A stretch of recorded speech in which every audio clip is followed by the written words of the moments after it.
వచనాన్ని సమయంలో మనం ఒక మాట చదువుకొని దేవుని మాటలు కొంత సమయం ధ్యానం చేసుకుంటూ ప్రభు సన్నిధిలో మనం ముందుకు కొనసాగించుకునే వారిగా ఉందాం. మరియు ఆయన ఇట్లా నేను ఒక మనుషునికి 2 కుమారులుండిరి. వారిలో చిన్నవాడు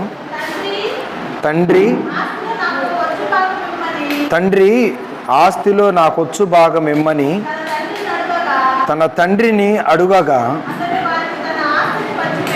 అతడు వారికి తన ఆస్తిని పంచిపెట్టెను. పిల్లరా, చాలు అమ్మా, ఈ దేవుని యొక్క మాటలు మనం కొంత సమయం ధ్యానం చేసుకుందాం. ఇక్కడ మనం ఆత్మ సంబంధమైనటువంటి కొన్ని అమూల్యమైనటువంటి సంగతులను ఇక్కడ మనం గమనించినట్లయితే, ఈ తప్పిపోని యొక్క కుమారుని ఉపమానము వాస్తవంగా ఆ రోజుల్లో ప్రభువైన యేసుక్రీస్తు వారు ప్రతి మనిషిని ఎలా పిలుస్తున్నాడో, నశించిపోతున్న వారిని, తప్పిపోయిన వారిని ఎలాగున ప్రభు తన సన్నిధికి ఆహ్వానిస్తూ ఉన్నాడో, ఈ లోకస్వార్త 15వ అధ్యాయంలో ఉన్నటువంటి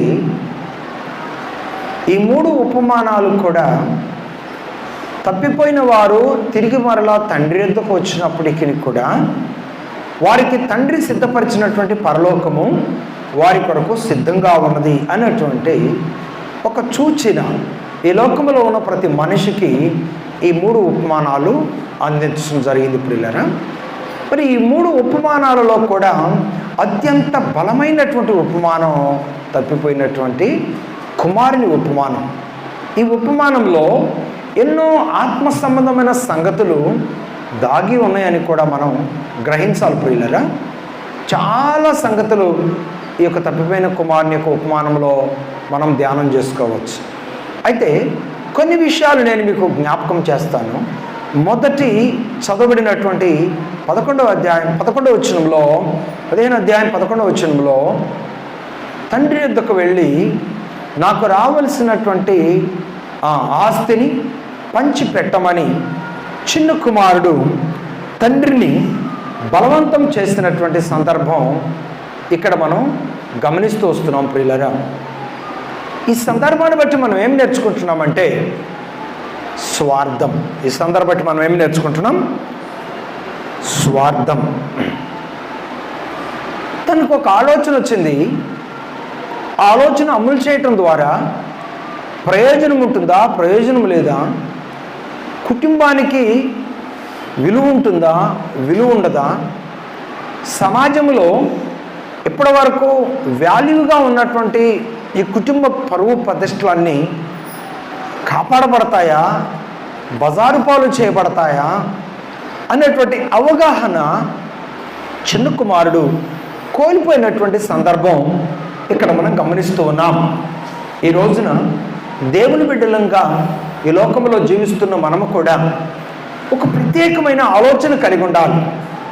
మనం మాట్లాడే ప్రతి మాట స్వార్థముగా ఉన్నదా, మనం మాట్లాడే ప్రతి మాట విలువలను కాపాడే విధంగా ఉందా, మనం ఆలోచించే ప్రతి ఆలోచన కుటుంబానికి అభివృద్ధికరంగా ఉందా, లేకపోతే నా మట్టుకు నాకు మట్టుకే అభివృద్ధికరంగా ప్రయోజనకరంగా ఉందా, ఏది ఈ లోకంలో శాశ్వతమైనది, ఏది ఈ లోకంలో మనకు ప్రయోజనకరమైనది, ఏది ఈ లోకంలో నాతో పాటు నా కుటుంబానికి కూడా ఒక విలువను కలిగించే పద్ధతులు ఉంటాయి నేను ఆలోచించే ఆలోచనలో అని ఎందుకు ఆలోచిస్తున్నారు ఈ రోజుల్లో?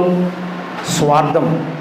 ప్రతి మనిషిలో స్వార్థం, ప్రతి మనిషిలో అసూయ, ప్రతి మనిషిలో సొంత నిర్ణయాలు, ప్రతి మనిషిలో ఇష్టానుసారమైన కోరికలు, ప్రతి మనిషిలో ఇష్టానుసారమైన ఆలోచనలు. ప్రియులారా, మరి చూడండి, తల్లిదండ్రులు వారి బిడ్డలను కని పెద్దవారిని చేసిన తర్వాత వారికి వివాహాలు అయ్యే వరకు అన్యోన్యతగా ఒకరి పట్ల ఒకరు ప్రేమ అభిమానాలతో చాలా ఆప్యాయంగా ముందుకు కొనసాగుతూ ఉంటారు.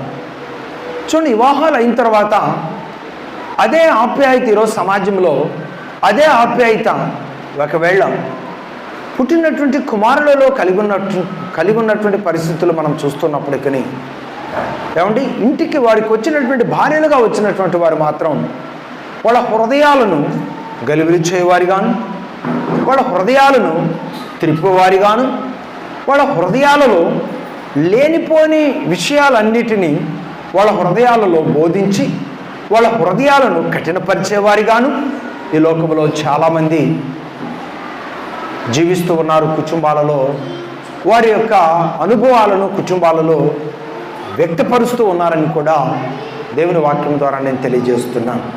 కానీ వాస్తవంగా ఈ తప్పిపోయిన కుమారునికి ఉపమానంలో మాత్రం స్వార్థం అనే బీజాన్ని విత్తింది ఎవరండి? స్వార్థం అనే బీజాన్ని విత్తింది ఎవరు? ఆ కుటుంబంలో తప్పిపోయిన చిన్న కుమారుడు మాత్రమే ఆ బీజాన్ని ఇత్తినట్లుగా, ఆ ఇత్తనాన్ని ఇత్తినట్లుగా ఇక్కడ మనం గమనిస్తున్నాం. కానీ ఈరోజు వ్యవస్థలో మనం గమనించినట్లయితే వ్యవస్థలో ఆ కుటుంబంలో భేదాభిప్రాయాలను కలిగించే ఇత్తనాన్ని ఎవరు ఎత్తుతున్నారంటే ఈరోజు ఎక్కువ పర్సెంట్ స్త్రీలు ఆ భేదాభిప్రాయాలతో కూడినటువంటి ఇత్తనాలను ఎత్తుతూ ఉన్నారని కూడా దేవుని పేట నేను తెలియజేస్తున్నాను. చూడండి, ఒక ఇద్దరు ముగ్గురు ఆడపిల్లలు పొరుగు ప్రాంతాల నుంచి కోడండ్రులుగా గృహాలలోనికి వచ్చిన వారు ఉన్నారనుకోండి, ఒక ఇద్దరు మంచిగా ఉన్నారనుకోండి, ఇంకొక వ్యక్తి ఏం చేస్తాడంటే వాళ్ళు మన మీద స్వార్థాన్ని నూరిపోస్తున్నారు, వాళ్ళను నువ్వు నమ్మొద్దు, వాళ్ళ మాటలు నువ్వు నమ్మొద్దు, నేను నీ భారీగా చెప్తున్నాను, నమ్మితే మేలు పొందుతావు, నమ్మకపోతే నువ్వే నష్టపోతావు అనేసరికి ఆటోమేటిక్గా ఎంతో నమ్మకముగా ఎంతో ఆప్యాయంగా ఉన్నటువంటి ఆ ఒక్క వ్యక్తి హృదయంలో కూడా ఏదో ఒక ఆలోచన నాటుకుపోతుంది. ఆ ఆలోచనే అమలు చేస్తూ ఉంటాడు. ఆ అమలు చేసిన ఆలోచనే ఆ మిగతా ఇద్దరు కూడా స్వార్థాన్ని కలిగించే విధంగా బీజము నాటబడుతుంది. ఈ విధంగా ఒకరికి ఒకరికి సమాధానములు, ఒకరి మాట ఒకరు వినలోని స్థితిలో, ఒకరి ఆలోచన ఒకరికి స్వప్రయోజనాన్ని కోరుకునే విధంగా, ఒకరి ఆలోచన ఒకరిని గలిబిలి చేసి చెడగొట్టి ఏమంటే కృంగదీసే విధంగా ఉంది అనేటువంటి భయాందోళన స్థితిలోనికి ఈ రోజున పరిస్థితులు మారిపోయి చల్లా చెదురైపోయి వ్యవస్థ చాలా ఇబ్బందికరమైనటువంటి గాడిలో పడిపోతున్నటువంటి పరిస్థితులను సమాజంలో మనం గమనిస్తూ ఉన్నాం. వాస్తవంగా నేను చెప్పినటువంటి మాటలను ఒకసారి బైబిల్ అనుసారంగా జ్ఞాపకం చేసుకున్నట్లయితే దావీదు తర్వాత ఏమంటే అత్యున్నతమైన జ్ఞాన సంపన్నుడుగా, అత్యున్నతమైనటువంటి ఆస్తిమంతుడుగా, అత్యున్నతమైనటువంటి ఈ లోకములో మరి జ్ఞానమును అలాగే వివేకమును దేవుణ్ణి అడిగి సంపాదించుకున్నటువంటి వ్యక్తి సొలొమోను.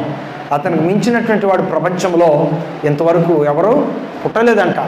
అంత మరి టెక్నాలజీతో మందిరాన్ని కట్టిన విధానం కానీ, ఆయన జ్ఞానంతో రాజ్యాన్ని పరిపాలించిన విధానం కానీ, రాజ్యంలో వచ్చినటువంటి సమస్యలను పరిష్కరించుకునే విధానంలో కానీ ఆయనకు మించినటువంటి వారు ఇంకొకరు లేరు. అలాంటి జ్ఞానవంతుడు, దేవుని మీద పరిపూర్ణంగా ఆధారపడినటువంటి దేవుని కుమారుడుగా ఈ లోకములో జీవించినటువంటి వాడు భార్యలను సంపాదించుకున్న తర్వాత, ఉపపత్నులను సంపాదించుకున్న తర్వాత సొలొమోను మైండ్ అంతటిని, హృదయం అంతటిని కూడా ఎవరి వైపు త్రిప్పారు? చెప్పాలి, ఎవరి వైపు త్రిప్పారు? ఏమంటే ఇతర దేవతల వైపు సొలొమోను గారి యొక్క మైండ్ అంతటిని కూడా త్రిప్పి ఉన్నారు. సృష్టికర్త అయిన జీవము కలిగిన ఆయనను ఆ స్థితిలోనికి, ఆ స్థాయిలోనికి తీసుకొచ్చి పెట్టినటువంటి ఆ దేవుని మీద వారి మనసు లేకుండా ఈ స్త్రీలు ఏం చేశారు? వారి యొక్క దేవతల వైపు ఆయన హృదయాన్ని, ఆయన మనసును త్రిప్పింపచేసి దేవుని దృష్టిలో భ్రష్టుడే విధంగా చేశారు. ప్రభునందు ప్రియ దేవుని బిడ్డలారా, ఈ రోజున స్వార్థం అనే పదం ఎప్పుడైతే మన హృదయాల్లోనికి వస్తుందో, పురుషులు స్త్రీలు అనే భేదం లేకుండా వ్యవస్థ అంతా కూడా నాశనకరమైన ఊబిలోనికి కూరుకుపోతుంది అనే వాస్తవాన్ని ఈ సందర్భాన్ని బట్టి మనం జ్ఞాపకం చేసుకోవచ్చు ప్రియులారా. స్వార్థం, నేనే గొప్ప, నేనే బాగుండాలి, నేనే ఎదగాలి, నా బిడ్డలే ఎదగాలి, నా కుటుంబమే ఎదగాలి, మా ఊళ్ళో ఎదగాలి అనేటువంటి ఆలోచన విధానాలు ఎవరిలోనైతే స్థిరంగా ఉంటాయో ఆ స్వార్థమే వాళ్ళ జీవితంలో స్థిరపడుతుంది అనే వాస్తవాన్ని కూడా ఈ సందర్భంలో మనం గమనించాలని ప్రభుపేట నేను కోరుతా ఉన్నాను. ఇద్దరు వ్యక్తులు ప్రార్థన చేస్తూ ఉన్నారు. ఒక వ్యక్తి ఏమో పరిసేయుడు, ఇంకొక వ్యక్తి ఏమో సుంకరి. పరిసేయుడు ఎలా ప్రార్థన చేస్తున్నాడు? నేను మరి దశంభాగం అన్ని విషయాల్లో నేను ఇస్తున్నాను, పుదీనాలో ఇస్తున్నాను, జీలకర్రలో ఇస్తున్నాను, సమయంలో ఇస్తున్నాను, డబ్బుల్లో ఇస్తున్నాను, అన్ని విషయాల్లో నేను ఇస్తున్నాను. ఈ సుంకల వారి నన్ను లేకుండా చేసినందుకు నీకు ఓ స్తోత్రములు అని చెప్పి ఏదో ఆయన గొప్ప ప్రార్థన చేసినట్టుగా ఫీల్ అయ్యాడు. కానీ సుంకర ఎలా ప్రార్థన చేశాడు? పాపినైన నన్ను కరుణించు ప్రభు అని రమ్ము కొట్టుకొనొచ్చు ఆయన దేవుని సన్నిధిలో ప్రార్థన చేశాడు. వాస్తవంగా అతని స్థాయిలో అతను దేవునికి ఇస్తున్నాడు, ఇతని స్థాయిలో ఇతను దేవునికి ఇస్తున్నాడు. కానీ అతనే గొప్ప అని అతను అనుకుంటే ఎలా? వాడిలో ఎవరు గొప్ప అనేటువంటి నిర్ణయం ఎవరివ్వాలి? దేవుడివ్వాలి. అయితే ఈ లోకంలో స్థాయిలు వేరుగా ఉండవచ్చు. ఒక తల్లి 4-5 బిడ్డలను కలిగినప్పటికీ కూడా అందరినీ ఒకే పనిలో స్థిరపరచలేదు, అందరినీ ఒకే విధానంలో స్థిరపరచలేదు, అందరూ ఒకే జ్ఞాన సంపన్నులుగా నిలబడలేరు. ఒక్కొక్కరికి దేవుడు ఒక్కొక్క తలంతునిచ్చి ఈ లోకంలో నడిపించుకుంటూ ఉంటాడు అనే వాస్తవాన్ని మనం ఎలాగైతే గ్రహించగలమో అలాగే ఈ లోకంలో దేవుడు ఎవరిని ఏ విధంగా ఆశీర్వదిస్తాడో ఎవరికి తెలియదు.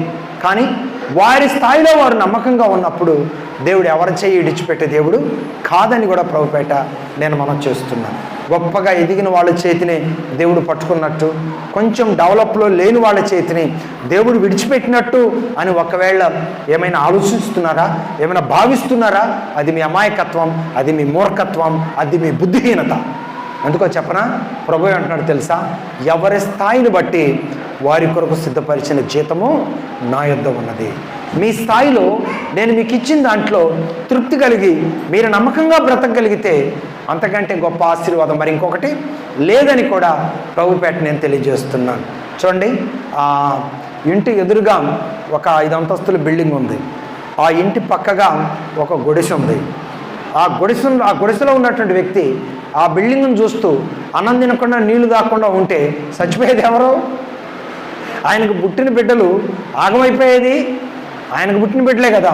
కానీ ఆ బిల్డింగ్తో నాకెందుకు, ఆ కారులతో నాకెందుకు? దేవుడు నాకు ఇచ్చిన కష్టాన్ని బట్టి నేను జాగ్రత్తగా కష్టపడుతూ నాకు ఇచ్చిన బిడ్డలను జాగ్రత్తగా పోషించుకుంటూ ఈ లోకంలో దేవునికి మహిమార్థంగా జీవిస్తాను అని అడుగులు ముందుకు వేసేవారిని దేవుడు ఆశ్చర్య రీతిగా దేవుడు తన మహిమలో వారిని ఆశీర్వదించగలిగిన దేవుడు మన ప్రభు అయిన యేసుక్రీస్తు వారు. నాకు అన్నీ ఉన్నాయి, నేను చెప్పినట్టు మీరు వినాలని హెచ్చించుకుంటూ ఈ లోకంలో ఉన్న ప్రతి వ్యసనానికి, ఈ లోకంలో ఉన్న ప్రతి చెడ్డ తలంపుకు తప్పిపోయిన కుమారుడు మరి బానిసైన వారు ఏమవుతారు చెప్పండి? ఏమవుతారు? ఏ రోజుకి ఆ రోజు ఎదుగుతారా, క్షీణించిపోతారా? తప్పిపోయిన కుమారుడు ఆస్తిమంతుడే. తన ఆస్తిని తన స్వార్థంతో సపరేట్ చేసుకున్నప్పుడు ఎదిగాడా, క్షీణించిపోయాడా? క్షీణించిపోయాడు. అందుకే బైబిల్ ఒక మాట ఉంది, సౌలు కుటుంబం అంట నానాటికి దిగజారిపోయిందంట, దావీదు కుటుంబం నానాటికి వరిదిల్లుతూ వచ్చింది. వినండి జాగ్రత్తగా. సౌలు స్థాయి ఏంటి, దావీదు స్థాయి ఏంటి? సౌలు కుటుంబం స్థాయి ఏంటి, దావీదు కుటుంబం స్థాయి ఏంటి? ఓకేనా? సౌలు కుటుంబం ఫస్ట్ నుంచి కూడా ఆస్తిమంతులు. దేవుడు దావీదుని ఎన్నుకున్నాడా ఫస్ట్? సౌలుని ఎన్నుకున్నాడా ఫస్ట్? సౌలుని ఎన్నుకున్నాడు. దావీదు ఆశీర్వదించబడ్డాడా మొట్టమొదటగా? సౌలు ఆశీర్వదించబడ్డాడా మొట్టమొదటగా? సౌలే ఆశీర్వదించబడ్డాడు. కానీ ఆశీర్వదించబడుతూ అన్ఎక్స్పెక్టెడ్గా సౌలు కుటుంబంలో ఎందుకు పతనం ఏర్పడిందంటే సౌలు కుటుంబంలోనికి దురాత్మ వచ్చింది.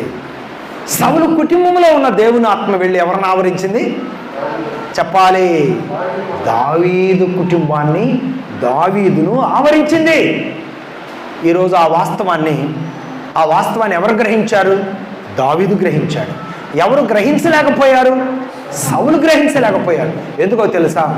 తను తెలివి గలవాడుననే అహం, తను రాజుననే గర్వం, తనకు డబ్బుందనే అహంకారం ఈ లోకంలో దేవుని మాటలను కానీ దైవజనుడి మాటలను కానీ రాను రాను ఏం చేశాడంటే లెక్కలేని విధంగా భావించి తన ఆలోచననే అమలు చేసే విధంగా తయారయ్యాడు.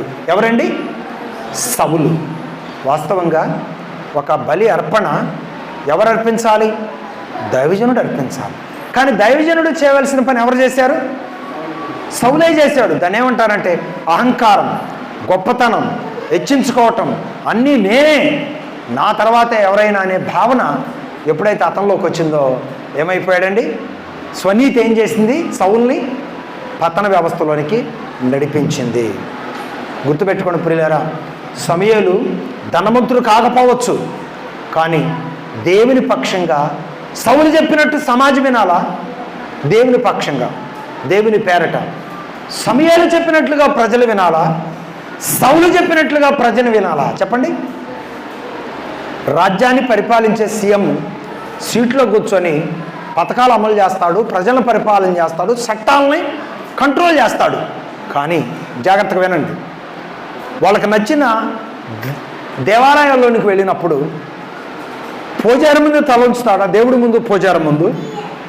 లేకపోతే మిమ్మల్ని కూడా నేనే పరిపాలిస్తున్నాను, నా ముందు మీరే తల ఉంచండి అని చెప్పని అంటాడా? గుర్తుపెట్టుకోండి, రాజ్యాన్ని ఏలే రాజైనా దేవుని ముందు తల వంచాల్సిందే. ఆయన పనిచేసే వారి ఎదుట ప్రత్యేకమైన మాట వినే స్వభావము కలిగి ఉండవలసిందే. ఈ విధానాన్ని ఎవరు కోల్పోయారండి? సౌలు కోల్పోయాడు. ఎప్పుడైతే సౌలు సొంత నీతిని, సొంత చట్టాన్ని, సొంత మైండ్ను, సొంత ఆలోచనలను అప్లై చేయటం ప్రారంభించాడో వెంటనే అతనిలోనికి ఏమొచ్చింది? దురాత్మ వచ్చింది. గుర్తుపెట్టుకోండి, దేవుని ఆత్మ దావీదు మీదకు వెళ్ళింది. దావీదు ఎంత గొప్పవాడైనా, ఎంత తెలివిగలవాడైనా దేవుని మాట ప్రకారం నడవటానికి ఇష్టపడ్డాడు. సౌలు మాత్రం తన అహంకారంతో కూడినటువంటి తలంపులతోనే నడవటానికి ఇష్టపడ్డాడు. రాను రాను ఏం జరిగింది?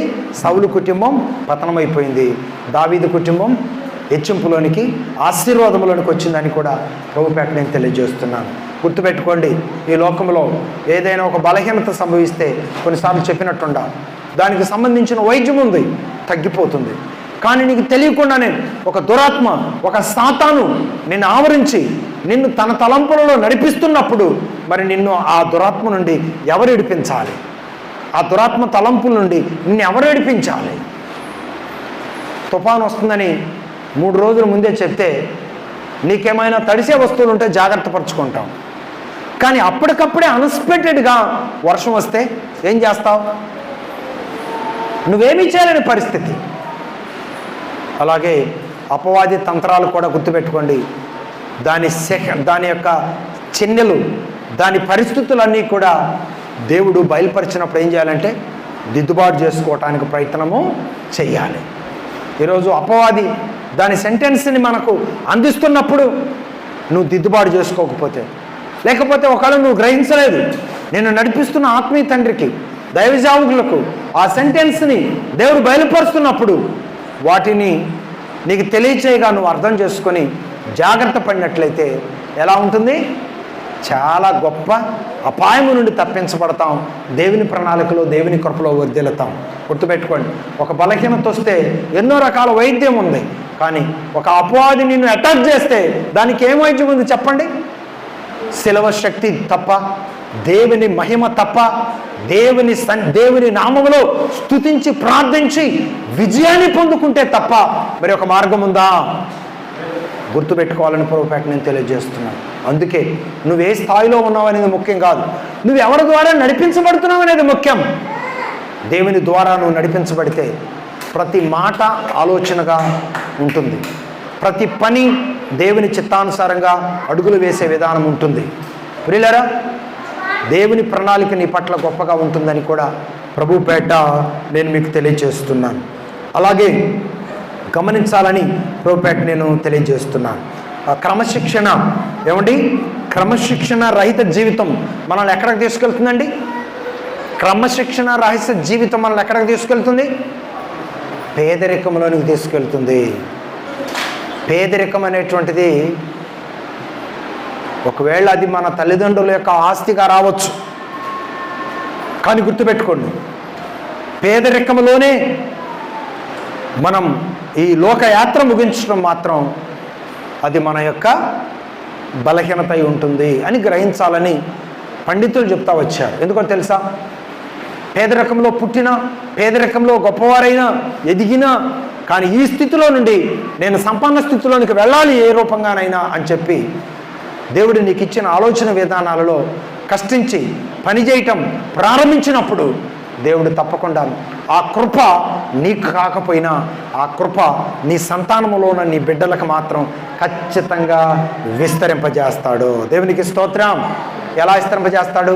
నువ్వు పేదరికంలో పుట్టావు, నువ్వు పెద్ద అయ్యావు, పెరిగావు, నేను ఈ స్థితిలో ఉన్నాను, కానీ నేను ఈ స్థితిలో ఉన్నప్పటికీ నా బిడ్డలు ఈ స్థితిలో ఉండకూడదని చెప్పి నువ్వు కష్టపడి నీ కష్టమంతా కూడా వాళ్ళ చదువుల కోసం దారబోస్తూ ముందు కొనసాగవనుకోండి, ఏదో ఒక సమయంలో దేవుడు వాళ్ళకి చదువుకు తగినట్టుగా దేవుడు వారిని ఆశీర్వదించాడు అనుకోండి, అంతకుముందు నీ స్థితిలాగానే ఉంటుందా వాళ్ళ స్థితి? ఉంటుందా? అంటే మార్పు వస్తుంది కదా. నీ కష్టార్జితం ఫలం, నీ కన్నీటి ప్రార్థన ఫలం నీ బిడ్డల నుంచి మీ కుటుంబ వ్యవస్థను ఒక ప్రయోజనకరమైన పద్ధతిలోనికి పుష్పింపజేస్తుంది. దేవునికి స్తోత్రం. అందుకే ప్రియులారా, క్రమశిక్షణ రహితమైన జీవితం మనల్ని ఎక్కడికి తీసుకెళ్తుందంట? పేదరికంలోకి తీసుకెళ్తుంది. ఇప్పుడు తప్పిపోయిన కుమారుడు ఉన్నతమైన వాడా పేదవాడా? చెప్పండి, నోరు తెరిచి చెప్పాలి. తప్పిపోయిన కుమారుడు పేదవాడా ఉన్నతమైన వాడా? ఉన్నతమైన వాడే. మరి అతను పేద స్థితిలోనికి ఎందుకు వెళ్ళినట్టు? ఒకప్పుడు ఎంతోమందికి ఆహారం పెట్టాడు తన చేతులతో, ఎంతోమందికి ధనాన్ని పంచాడు, కానీ తన స్వార్థం కోసం తన ధనాన్ని తీసుకొని దూర ప్రాంతం వచ్చినప్పుడు ధనమున్నంతసేపేమో అందరూ ఫ్రెండ్స్ ఉన్నారు, ధనమైన తర్వాత అందరూ విడిచిపెట్టి వెళ్ళిపోయారు. తినడానికి తిండి లేదు, ఆకలి అవుతుంది, ఏం చేయాలో అర్థం కావట్లేదు. ఎక్కడికైనా వెళ్ళినా పని చేద్దామంటే ఆంబోతిద్దులాకుండా పని చేసుకోవచ్చు కదా అంటున్నారు. పని చేయటానికి పని రాదు, ఏం చేయాలో అర్థం కావట్లేదు. ఆకలితో చచ్చిపోలేక ఏమండి ఈ పందులు పొట్టన్నదిని చచ్చిపోవాలనుకున్నాడు. ఆ పొట్టు తినాలని ప్రయత్నం చేస్తే కాపరడ్డు పడ్డాడు. అయ్యా నాకు ఆకలి అవుతుంది, అట్లయితే ఈ పందులుగాయ నేను నీకు ఆహారం తీసుకొస్తానన్నాడు. ఆ పందుల యజమాని ఆహారం తీసుకుని వచ్చేసరికి ఆలస్యమయ్యేసరికి ఉండలేక పట్టు తిందామని తినబోయేసరికి కాపరు వచ్చాడు, తరిమి కొట్టాడు. అప్పుడు గుర్తొచ్చాడు. ఎవరు గుర్తొచ్చాడు? అప్పుడు తండ్రి గుర్తొచ్చాడు. అలాంటి దరిద్రమైనటువంటి పేదరికంలోనికి తప్పిపోయిన చిన్న కుమారుడు దిగజారిపోవటానికి గల కారణం ఎవరు చెప్పండి? క్రమశిక్షణ రహితకరమైన జీవితం ఆయన ఎక్కడికి తీసుకెళ్ళింది?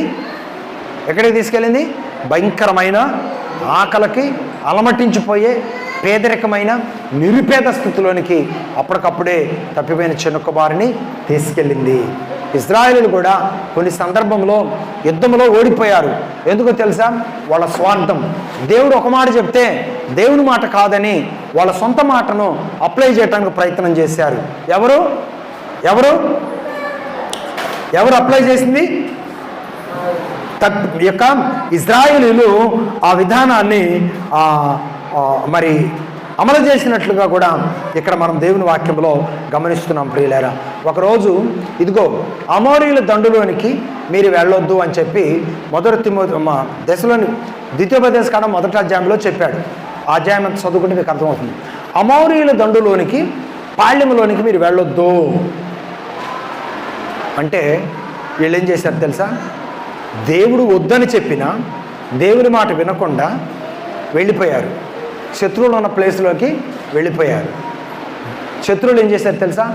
కందిరీగల మనిషిని వెంబడించినట్టు ఇజ్రాయేలుని వెంబడించి వారందరినీ కూడా అరణ్యంలో రాలిపోయేటట్లుగా చంపేశారు. వాళ్ళు ఎందుకు చనిపోయారు చెప్పండి? ఇప్పుడు స్వార్థం. దేవుడు చెప్పిన మాట కాదని వాళ్ళ సొంత మాటలు అప్లై చేయడానికి ప్రయత్నం చేశారు. చివరికి ఏమయ్యారు? ఆ యొక్క భయంకరమైన ఆ యుద్ధంలో కందిరీగల మనుషులను వెంబడించినట్టు అమోరీలు వారిని వెంబడించి ఆ యొక్క ప్రాంతం అంతట్లో వారిని చంపివేశారు. చూడండి ప్రియులారా, స్వార్థం జీవితాలను నాశనం చేస్తుంది, స్వార్థం కుటుంబాలను నాశనం చేస్తుంది, స్వార్థం పర్సనల్గా మన జీవితాలను కూడా నాశనం చేస్తుంది అనే విషయాన్ని మీరు అర్థం చేసుకోవాలని ప్రభుపేట నేను కోరుతా ఉన్నాను. ప్రారంభంలో బైబిల్ ప్రారంభ చరిత్రలో అవ్వ ఆదామును దేవుడు ప్రేమించి 2 కుమారులను ఇచ్చాడు. కయ్యను, హేబేలు 2 కుమారులను దేవుడు ఇచ్చాడు. చూడండి, వాళ్ళిద్దరు కూడా దేవుని దగ్గరికి అర్పణను తీసుకువెళ్ళారు. దేవుడు హేబేలు అర్పణ అంగీకరించాడు, కానీ కయ్యను అర్పణ దేవుడు అంగీకరించలేదు. నా అర్పణ దేవుడు అంగీకరించలేదు, ఇతను అర్పణ దేవుడు అంగీకరించాడు, తమ్ముడి అర్పణ దేవుడు అంగీకరించాడు అని చెప్పి తమ్ముడి మీద కక్ష పెట్టుకున్నాడు.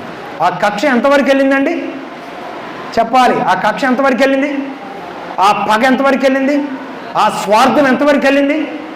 నిర్దాక్షిణ్యంగా హేబేలును చంపివేసేంత స్థితిలోకి వెళ్ళిపోయింది.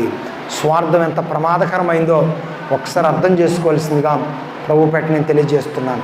లెక్కలేని జీవితం, హెచ్చింపు జీవితం ఎంత ప్రమాదకరమైందో ఒకసారి అర్థం చేసుకోవాల్సిందిగా ప్రభుపేట నేను తెలియజేస్తున్నాను. హెచ్చించుకొని ప్రార్థన చేసిన స్వార్థపరుడి జీవితం ఏమైంది? దేవునికి దూరం చేసింది. తగ్గించుకొని దేవుని సన్నిధిలో దేవుని గౌరవిస్తూ దేవుని పేరట విధేయుడై మోకరించి రమ్ము కొట్టుకొనొచ్చు ప్రార్థించినటువంటి వాని జీవితం ఏమైంది? దేవునికి దగ్గరైంది. స్వార్థముతో తమ్ముడిని చంపివేసింది. అతనేదో దేవుని దగ్గర మొదటి స్థానాన్ని పొందుకోవాలనుకున్నాడు. ఎవరు చూడలేదులే, నేను నా తమ్ముడిని చంపేసిన సంగతి అనుకున్నాడు. కానీ తన తమ్ముడు చూడకపోయినా, తన తమ్ముడు ఎవరికి చెప్పుకోకపోయినా, కానీ తన తమ్ముడి రక్తం మాత్రం దేవునికి మొరపెడుతూ వచ్చింది. ఈ విషయాలన్నీ మనం వింటున్నప్పుడు మనకేమర్థమవుతుంది? స్వార్థం ఎక్కడికైనా తీసుకెళ్తుంది.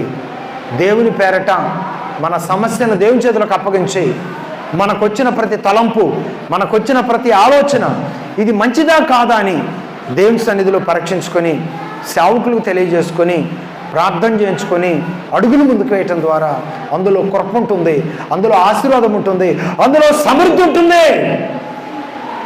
సొంత నిర్ణయాలతో స్వార్థంతో కూడిన అడుగులను ముందుకు వేయటం ద్వారా తప్పిపోయిన కుమారుడు బతికి ఉన్నాడు కాబట్టి, బతికి ఉండి బుద్ధి తెచ్చుకొని తండ్రి ఎద్దుకు వెళ్ళాడు కాబట్టి కృపను పొందాడు. లేకపోతే ఏమైపోయేవాడు? ఎక్కడో రాలిపోయేవాడు. ఆ కొంచెం తీర్మానం అతని జీవితంలో ప్రవేశించకపోతే రాలిపోయేవాడు, కనుమరుగైపోయేవాడు, సాక్ష్యం కోల్పోయేవాడు. ఇప్పుడు చెడిపోయిన వాడైనప్పటికీ కూడా, వినండి, చెడిపోయిన వాడప్పటికీ కూడా అర్ధరహితమైన జీవితం వలన పేదరికంలోనికి కూరుకుపోయినటువంటి స్థితిలో అయినప్పటికీ కూడా, తన స్వార్థం వలన యావదాస్తిని పరులకు పంచిపెట్టినప్పటికీ కూడా, సావుకు సమీపమై అపవాది కోరల్లో ఇరుక్కుపోయిన స్థితిలో ఉన్నప్పటికీ కూడా చిన్న తీర్మానం, ఏమండి, చిన్న తీర్మానం తను కోల్పోయిన గొప్ప స్థితిని మరలా తండ్రి దగ్గర సంపాదించుకునే విధంగా చేసింది. గట్టిగా సఫలం కొడదా, ప్రైజ్ ద లార్డ్. అదేంటండి? నా తండ్రి ఎదుట అనేక మంది కూలివారు కలరా. తండ్రి, నేను నీ కుమారునిగా నేను ఎన్నికలేని వాడిని అయినప్పటికీ కూడా కనీసం నీ కూలివాణిలో ఒకరిగాయన నన్ను చేర్చుకును తండ్రి, నా తండ్రిని అడుగుతానని తిరిగి తండ్రి వద్దకు ఎప్పుడైతే వచ్చాడో తండ్రి ఏం చేశాడు? మంచి వస్త్రాలను తీసుకొచ్చి చక్కగా కుమారునికి ఇచ్చాడు. తర్వాత పాదములకు చెప్పులు ఇచ్చాడు. తర్వాత ఉంగరము తీసుకొచ్చి వెర్రేలికి తొలగించాడు. ఆ ఉంగరం దేనికి సాదృశ్యం? అధికారానికి సాదృశ్యం. చెప్పండి, ఆ ఉంగరం దేనికి సాదృశ్యం? అధికారానికి సాదృశ్యం. అంతకుముందు తండ్రి దగ్గర చిన్న కుమారునికి ఉన్న అధికారం ఏంటి? చిన్న కుమారునికి ఉన్న అధికారం ఏంటి? అతను నా కుమారుడు, ఇతను నా తండ్రి ఆస్తి అంతటి మీద నాకు అధికారం ఉన్నదనేటువంటి హోందాతనం ఎప్పుడైతే తప్పిపోయి తన సొంత నిర్ణయాలకు వెళ్ళిపోయాడో, తనదంతా కాజేసుకున్న తర్వాత ఇప్పుడు తండ్రి దగ్గర ఏమైనా అతనికి అధికారం ఉందా? లేదు. కానీ ఎప్పుడైతే తన తప్పును తాను తెలుసుకొని తిరిగి తండ్రి దగ్గరకు వచ్చాడో, ప్రేమ కలిగిన తండ్రి ప్రేమించి మరలా తన కోల్పోయిన అధికారాన్ని తిరిగి మరలా తన కుమారుడికి ఇచ్చాడు. ఆ తప్పిపోయిన కుమారుడే ఈ లోకంలో ఉన్న ప్రతి మనిషి. ఆ పరలోకపు తండ్రి, ఆ తండ్రి మన ప్రభు అయిన యేసుక్రీస్తు వారు. అందుకే మనందరం కూడా ఒకప్పుడు తప్పిపోయిన వారంగా ఉంటే ప్రభువైన యేసుక్రీస్తు వారు మన కొరకు వచ్చి ఆయన చేతులు చాచి మనలను తన యొద్దకు ఆహ్వానించాడు. ఎవరైతే ఆయన ఆహ్వానాన్ని మన్నించి ఆయన కౌగిట్లోనికి వెళ్తామో ఆయన మన కొరకు చేసిన త్యాగ ఫలితం, ఆయన చిందించిన రక్తం మనలను ప్రయోజకులుగా, పవిత్రులుగా, పరలోకానికి వారసులుగా ఈ భూలోకములో ఆయనకు మహిమార్థంగా జీవించే గొప్ప వ్యక్తిగా ఈ లోకములో మనం చేయ ప్రతి పనిలో ఆయన సహాయాన్ని కోరుకునే అర్హత కలిగిన వారిగా ఈ లోకములో నిలిచి ఉండటానికి, జీవించడానికి పరలోకపు తండ్రి మనకు ఆ భాగ్యాన్ని ఇచ్చి ఉండగా ఏమిచ్చి ఆయనకు ఆయన రుణాన్ని మనము తీర్చుకోలేని స్థితిలో మనం ఉన్నాము కనుక మనందరం కూడా దేవునికి మహిమార్థంగా ప్రభు సన్నిధిలోకి మరలా తిరిగి మనం ప్రవేశించాం కనుక ఇంక ఎన్నడూ వెనుదిరగకుండా ఈ ఆత్మీయతలో మన జీవితకాలం అంతా కూడా నిలిచి ఉండి ముందుకు కొనసాగించుకోవటం ద్వారా నీకు క్షేమం, నీ కుటుంబానికి క్షేమం, నీ బిడ్డలకు క్షేమం. అపవాది తంత్రాలను ముందే నువ్వు పసిగట్టకపోయినా నిన్ను నడిపించే కాపరి నువ్వు ఏ స్థితిలో ఉన్నావో ఆ స్థితిని బయలుపరిచే విధంగా, నీ స్థితిని చక్కపరిచే విధంగా దేవుడు ఆ తలంపులలో నిన్ను బలపరిచి నడిపిస్తాడు. ఉన్నతమైన స్థితిలో నిన్ను నిలబెట్టి అడుగులు ముందుకు వేయించే విధంగా నీకు సహాయం చేయగలిగిన దేవుడు మన ప్రభువైన యేసుక్రీస్తు వారు. అలాంటి స్థితిలో ప్రభు నిన్ను నడిపించడానికి ఆయన కృప మీకు తోడే నడిపించును గాక. ఆమేన్, ఆమేన్. ప్రార్థన చేసుకుందాం. ప్రేమ కలిగిన తండ్రి నీకు వందనాలు.